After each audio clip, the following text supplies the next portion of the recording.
start him up.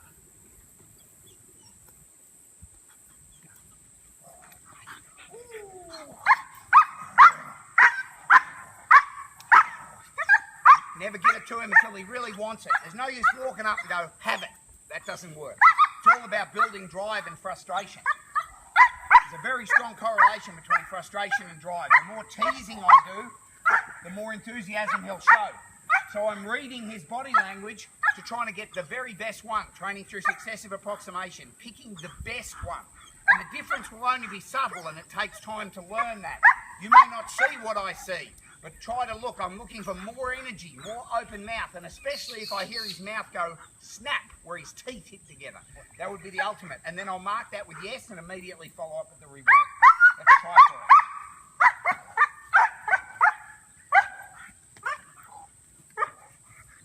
No.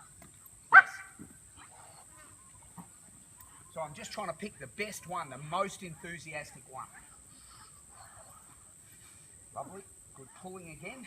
Going to move in again, just test him a little bit. Just get a little bit more up close and personal.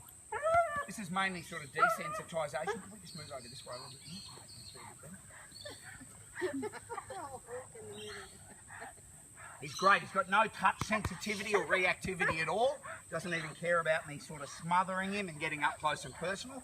That comes from the guiding and the training and a lot of hands-on work. Okay, so now watch the mouth. I'm going to do this on a couple of different angles so you can see, okay? Just watch his mouth. Don't look at anything else because it happens very quickly. Good boy. Straight back out to the game. Take all the pressure off, bring the game. Let's do it again. No, that's, sorry, mate. Yeah. I'll just get that drive in one more time just so it's while he's fresh. As they get tireder, it gets harder to do that. Watch his mouth. Keep it tight, tight. Go. Good boy. Okay, so he fills that mouth, that move in. So for an 8-month-old dog, that's as good as it gets. Now Dave can move up, give him a bit of a pat, just get him used to having somebody come up behind him. One thing at a time. I'm back, he's forward. So at the moment, we both don't get close and personal. We'll work up to that. Just don't want to overload him. It's all about building, in sort of layman terms, a positive association, okay? Sort of a positive bias for things where he feels good. Watch the pull, and win. Make him think that he can overpower me. He can literally rip it off me if he locks on and pulls hard. It doesn't so much matter that he's pulling. I need to stress that. The reason I like the pull is because it makes the dog grip. The pull itself I could care less about, and in fact as the dog gets stronger and better, we care less and less about the pull.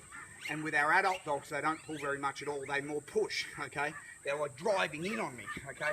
So if I'm wearing equipment, it's like a person going bang, bang, bang, and driving in on me all the time, okay?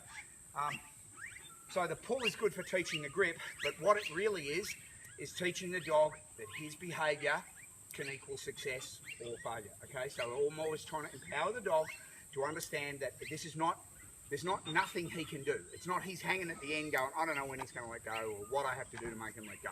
I want him to be thinking, if I pull and I make an effort and I work hard, I know that will lead to success. And that's something that carries through right across all the training. Our dogs feel empowered. They always feel like they're in control. Every situation you put them in, they know how to problem solve it. I need to do this, and the outcome will be success. Every time, okay? So they're part of the process. Can we do one more with the lead dragon? Try lead dragon? Yep, sure. Okay, good. Move your chair. So this is one more that we want to do with the assessment of the dog, just to teach him to, once Dave says that cue, you're using guard, eh? Yep. So when he says guard, or if it was a police dog, they would say rouse, or if it was a military dog, they would say attack. They put a lot of thought into that one. Then it means engage, okay? It means engage. So the dog's drive and behaviour, you know, like if you say sit, it means put your back end on the ground, agreed? You say drop to us, it means put your elbows on the ground, etc. If you say heel to my dog, it means touch index on my leg, okay? So recall around and touch my leg. That's what it means to my dog. When you say guard, it means engage, okay? So make contact, connect, and drive and fight against, okay? So we want to see that that dog is trying to engage. One thing when they're static, but what if I start moving back? Will the dog then knuckle down and say, you are not going anywhere, and try and drag after me? That's the ultimate aim of what we're trying to achieve.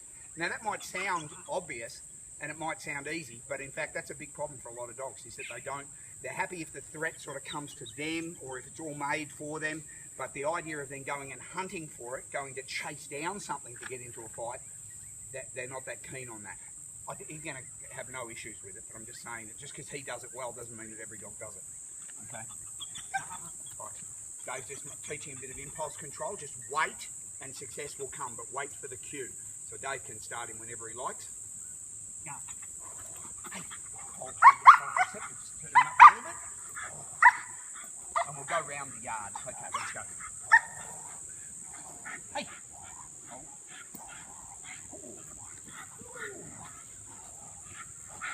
Already training him to sort of chase me. Not always just putting the thing out in front of him. No. No. Not hard enough. No. Yes. Hear that little snap there? Okay. We should get that on the video. Would you agree that out of those 3 or 4 that I did, that last one he made more effort? Mm-hmm. Successive approximation, rewarding effort and improvement. And then I have to, as the trainer, I have to be remembering that and try and remember what he did. And that's why we use the video, because we watch the video and we remember and say, this is what we did last time. Ooh, done. Good boy. Also with that,